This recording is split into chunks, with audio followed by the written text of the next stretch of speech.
ঝিঙে দিয়ে ঝিঙের তরকারি রান্না করব। চিংড়ি মাছ দিয়ে খুব সুন্দর লাগবে খেতে। ঝিঙেটা সুন্দর করে কেটেছি, খোসা ছাড়িয়ে। একটা সিদ্ধ আলু দিয়েছি, 3-4টে কাঁচা লঙ্কা কেটে নিয়েছি। একদম সিম্পল রান্না। মাছ ভাজা হচ্ছে, চিংড়ি মাছগুলো ভেজে ভালো করে রান্না করবো। চিংড়ি মাছগুলো ভেজে নামিয়ে রেখেছি। এদিকে কড়াইতে তেল দিয়ে দিয়েছি, শুকনো লঙ্কা দিয়ে দিয়েছি। এবার জিরে দেব,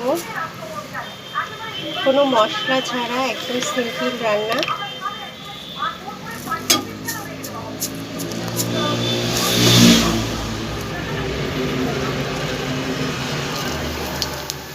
কিছুটা জিরে দিয়ে দিলাম, খুব ভালো লাগবে। ঝিঙে হালকা তরকারি, এখানে কোনো মশলা দেওয়া চলে না, একদম কাঁচা লঙ্কা দিয়ে রান্না। জিরেটা ভাজা হচ্ছে, এবার কিছুটা ভাজা জিরে তুলে রাখবো। একটা দিলে একটু তরকারিটা ভালো সুন্দর স্বাদ হয়।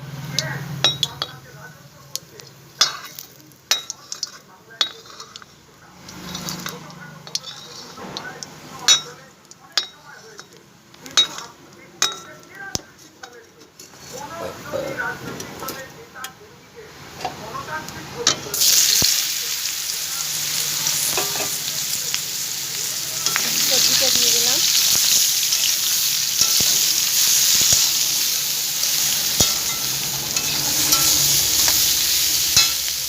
ঝিঙে খুব হালকা তরকারি, খুব তাড়াতাড়ি করে রান্না হয়ে যায়।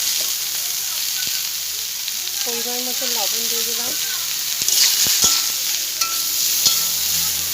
ঝিঙের তরকারিটা সবাই ভালোবাসে, আমার তো ভীষণই ভালো লাগে। আর চিংড়ি মাছ দিয়ে করলে আরও বেশি ভালো লাগে।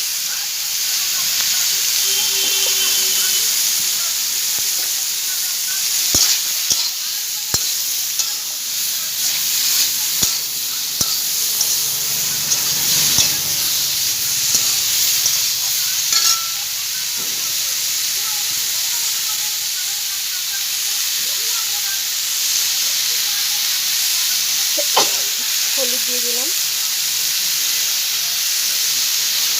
পরিমাণ মতন হলুদ দিয়ে দিলাম।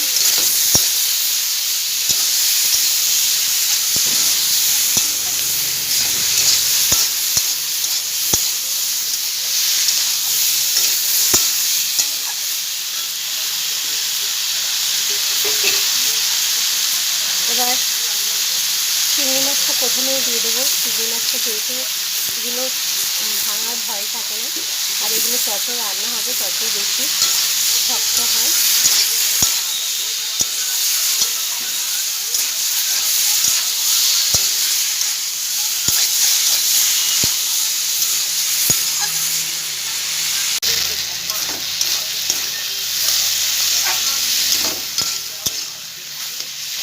খুব সুন্দর তরকারিটা সফট হয়ে গেছে, নরম হয়ে গেছে। চিংড়ি মাছটা খুব অসাধারণ লাগে। এটা অন্য মাছও করা যায়, নিরামিষও করা যেতে পারে, তেলাপিয়া মাছটা করলে আরও ভালো লাগবে, কিন্তু চিংড়ি মাছটা একটু অসাধারণ হবে। একটু হয়ে গেছে, এটা হালকা করে একটু জল দিয়ে দেবো।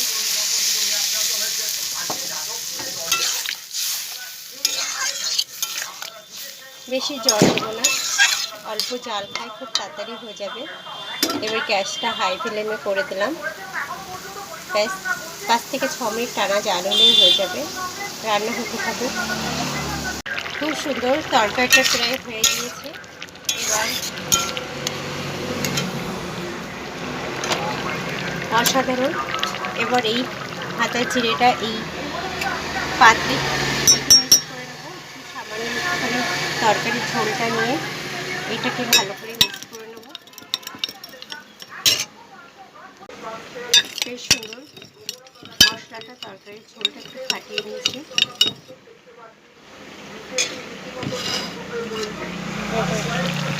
এটাকে ঢেলে দিলাম। বেশ তরকারিটা হয়ে গিয়েছে, এবার নামিয়ে ফেলবো। অসাধারণ ঝিঙে দিয়ে আলুতে চিংড়ি মাছটা দারুণ লাগবে খেতে। চলো নামিয়ে ফেলি। খুব সুন্দর ঝিঙে দিয়ে আলু দিয়ে চিংড়ি মাছের তরকারি, অসাধারণ। একদম কাঁচা লঙ্কা জানি। খুব ভালো হয়েছে তরকারিটা, চলো খেতে বসা যাক। অসাধারণ হয়েছে ঝিঙে দিয়ে আলু দিয়ে চিংড়ি মাছ দিয়ে তরকারি, খুব ভালো লাগছে খেতে।